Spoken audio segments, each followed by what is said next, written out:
All right. These are some little exercises. I know a lot of you are starting to learn to try to count. I'm still working on it. I've been working on it for a long time and will continue to be working on it for a long time until I get to the point where it's just second nature and I can count out the hand relatively quickly when we're playing. These are some little things that you can do when you're dummy at the table and your partner's playing the hand.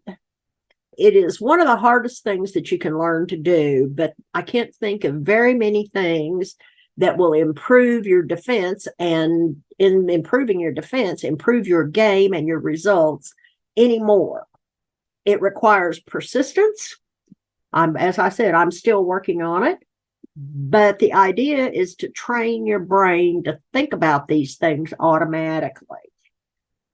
And one of the things that you want to start to think about is, rather than thinking about all 52 cards, one of the most important things is to think in patterns of 4 rather than trying to count all of the cards.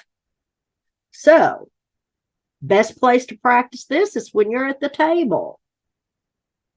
So, how am I going to train myself to learn to think in patterns of 4? Well, most of you know what a PIN number is. It's a four-digit number that will enable you to get into your phone or get into your cash at the ATM, something like that. Well, bridge hands have a PIN also.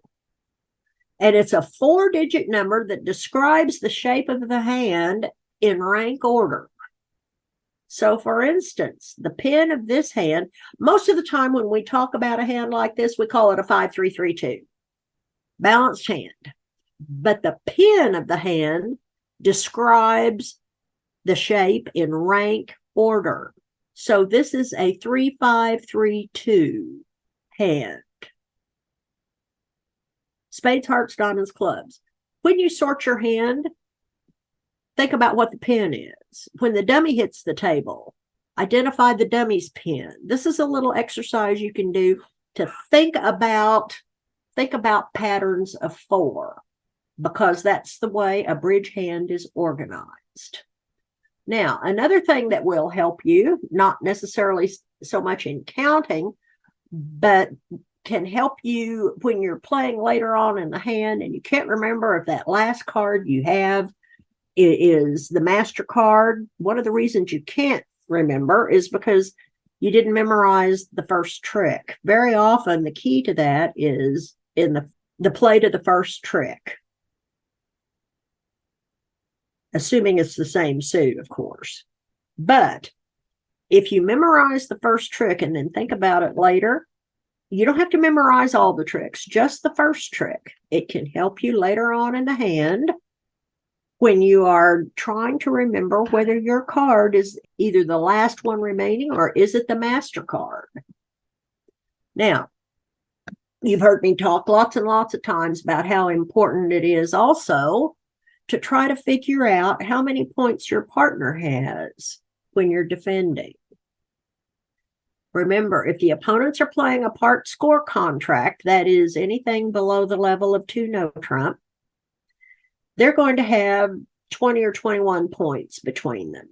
That leaves approximately 19 for you and your partner. It may be the reverse. It could be that they have only 19 and you have 20 or 21. Generally, part score contracts are played when the points are evenly divided around the table. So if you're sitting there with 10 points and the opponents are in a part score contract, use the number 19. Subtract your 10 points from 19. That says partner has about 9. Which 9 high card points do I need him to have for us to be able to set this contract? If it's at the invitational level, and that means maybe they wandered around, they tried to bid no trump, they tried to get to a game in a suit, couldn't quite get there. That's 2 no trump or at the 3 level. That means they have approximately 23 points between them, somewhere in the range of 22 to 24. If they had a big fit in a trump suit and 24 points, they'd probably be in game. If they have stopped at the invitational level, generally that means they have an average of 23 points between them. That leaves 17 of the 40 for you and your partner. So if you have 8 points and the opponents are playing, say, for instance, 2 no trump, you can pretty much determine that your partner should have approximately 9 points by subtracting your 8 from 17. If they're playing in a game contract, of course, they have about 26 points between them. It may be 25, it may be 27, but it's an average of about 26. So then you subtract your points from 14 to figure out approximately how many your partner has. If you have a total bust, that means that all the points that your side has are in your partner's hand. Now, you know that, but the declarer doesn't know it. So that can help you in trying to figure out how to defend between knowing that your partner has all the missing points, and you can look at the dummy, but you're not going to be on lead very often when that's the case. When you don't have any of the missing points in your hand, you're not going to be on lead very often. But obviously these rules work best when the opponents are playing a no trump contract, because distribution does not necessarily figure in to the bidding of a game or any other contract in no trump, but they can prove useful in a suit contract as well. Now, these next ones are exercises that you can do when you're dummy. You know, most of the time you're not sitting there doing anything but playing the cards that the declarer tells you to play. So if you can look at the dummy's hand and watch the play, think about some of these things. What does the bidding tell you about suit length in either of the opponent's hands? Did either one of them bid? Did one of them overcall? Well, then they have at least 5 cards in that suit, don't they? Or they're supposed to. If they made a weak jump overcall, then they should have 6 cards in that suit. Dummy has this many. So the remaining cards in the suit can be divided more or less evenly between the other 2 hands. In addition to the bidding, when you're trying to figure out some of this stuff, what does the opening lead tell you? Does it look like a 4th best lead or the top of a sequence? If it was the top of a sequence, what other cards does the opening leader have? Remember, against a no trump contract, you need a 3-card perfect or imperfect sequence to lead it. But against a suit contract, you only need 2 of them. So between the bidding and the opening lead, can you figure anything out about the pattern of the opening lead suit? You know, when you're starting to learn to count, you don't count all 4 hands. You don't count all 4 suits. You start with the one you know the most about.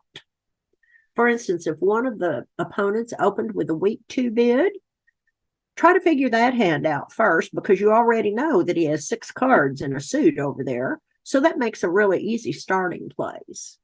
But if you try to figure out the other hand, you just make life unnecessarily hard for yourself. Then think about the opening lead.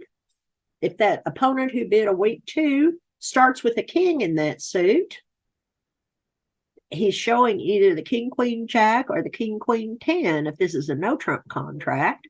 But it could be just the king, queen if you and your partner got the bid in a suit. The other thing that you can do when you're the dummy is watch the defender's signals if they use them. But as I've said lots and lots of times before, defenders who don't use signals are reduced to guesswork in a lot of instances. And you can use signals even when you're playing with somebody who's not your regular partner, assuming both of you know how to use them. It's rare to find a partner in an open game who doesn't use some kind of signaling. And that's why people get together to talk about what kind of signals do you use on defense. Do you like upside down or do you like standard carding? Watch the defender's signals and see if you can figure out what's going on by watching that. Now, when you're defender a no trump contract, See if you can figure out what the pin is of the suit led. If it's a fourth best lead, sometimes you know it's a fourth best lead because the defender led the 2. There's no card lower than the 2, so that has to be a 4-card suit. If he led another small spot card, it could be either a 4 or 5-card suit.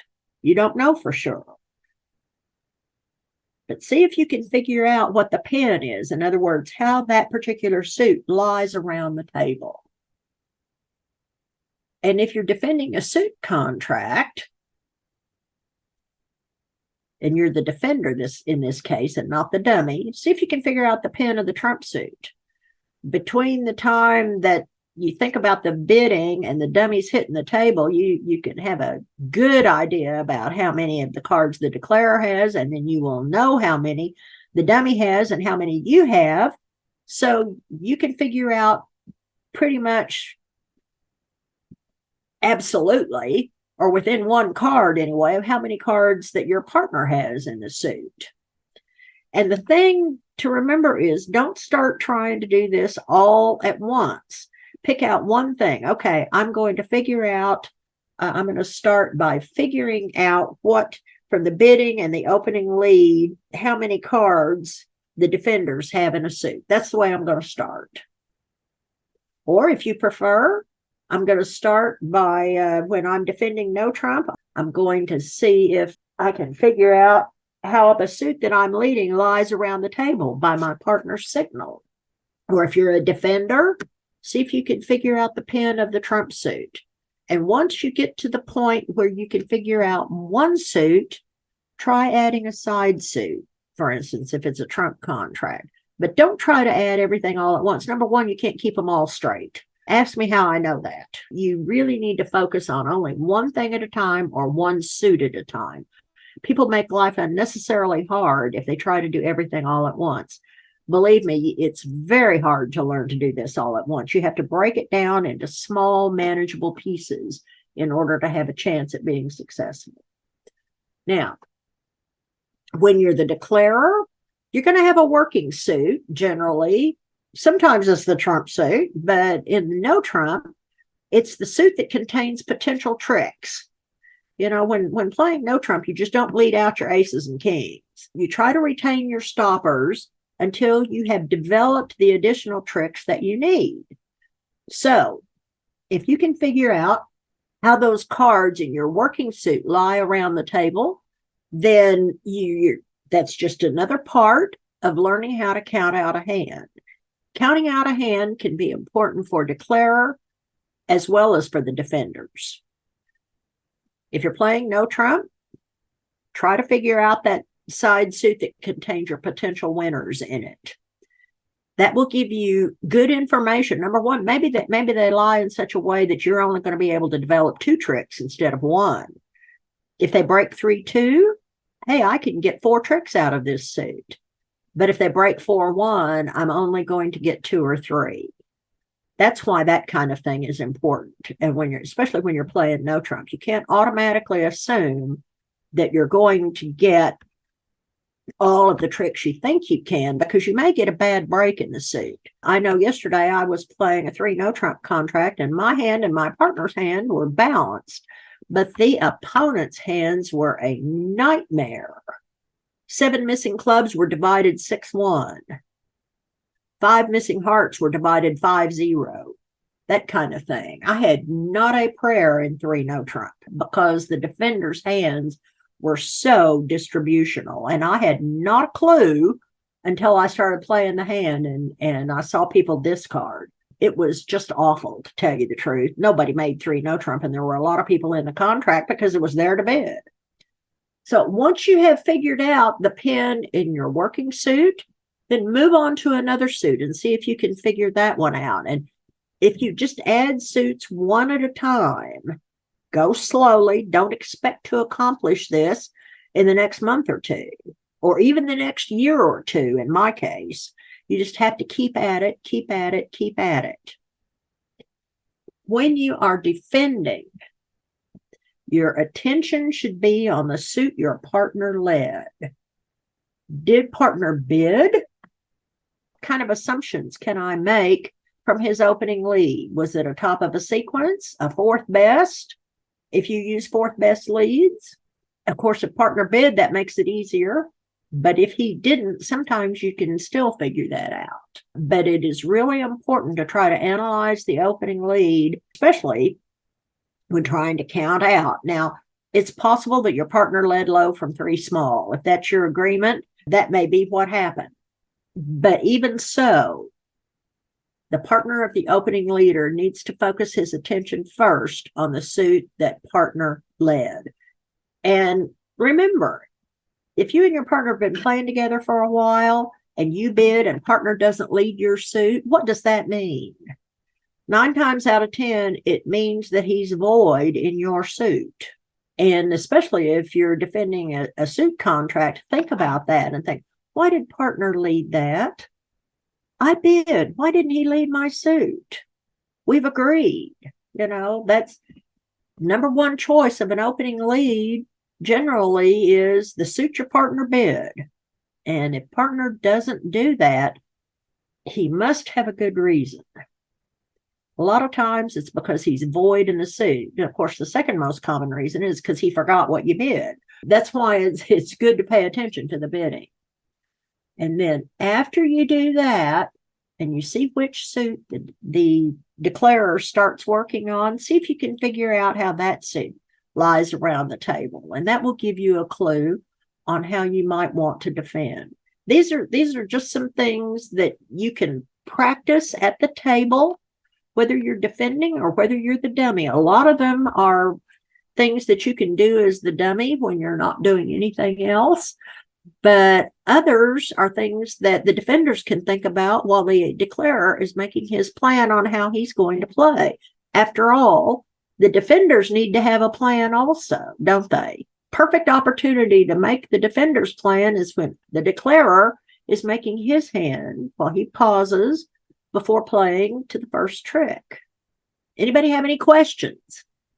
Hey, Susan, when you talk about the pin, so I can look at my hand and see the pin of my hand, but are you also talking about the pin for all the hands that are out there? So no, you don't. You don't need to try to figure out the pin of all 4 hands all at once when you first start doing it. When you first start doing it, just, okay, pick up your hand.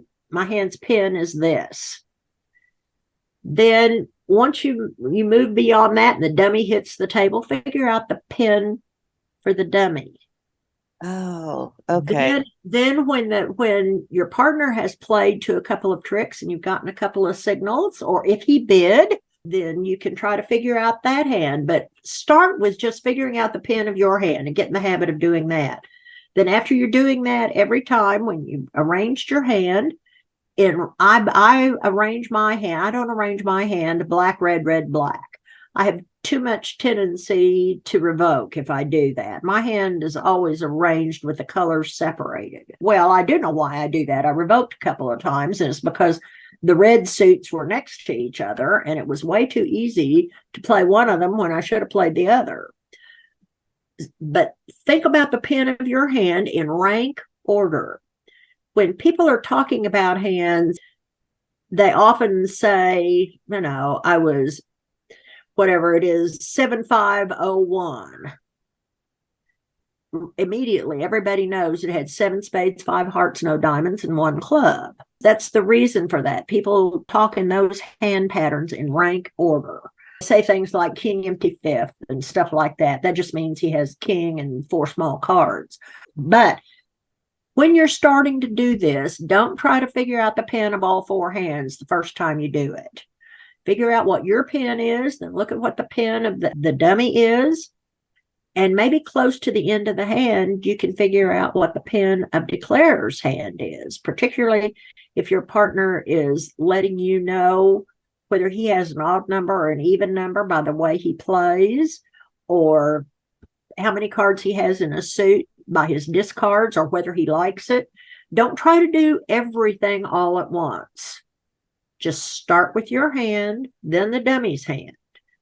Watch the signals that your partner gives you, and remember the bidding. This is a lot to think about, isn't it? And you're not even trying to figure out all four hands. That's why I say, don't try to do it all at once. You'll give up in frustration. I promise. But it is possible. Lots of people have learned to do it, and so can you. I promise. Good question, Sherry. There is a pin of your hand, and there's also a pin of a suit. So you know how many cards each of the four players have. That's right. Suit. That very good point, Harv. There's a pin of your hand, and then the suit has a pin as well. Say, for instance, the opponents are playing four hearts. Well, that pin can be 5. That's what we talk about when we say 5-3-3-2. That's the way the hand is distributed around the table, or 4-4-4-1, or 5-4-2-2. That is the pin of the suit, the pattern of distribution around the table. What I'm talking about here is the pin of hands to start with. Then when you start figuring out how suits are distributed around the table, you can think about those pins as well. But this is a lot to take on. So one bite of the elephant at a time, as my mother used to say. That's enough. Hi, this is Susan. Thanks for stopping by the Oklahoma Collective's YouTube channel. Basically, this channel shows recordings of our free 1-hour bridge lessons for advancing players that we offer every Saturday morning at 9 a.m. Central Time. If you would like to join us, send your contact information to the email address shown on the screen, and we'll be happy to send you the link. If you would like to follow our channel and be notified when a new recording is uploaded, just click the Oklahoma Collective button below. Thanks for stopping by. Bye.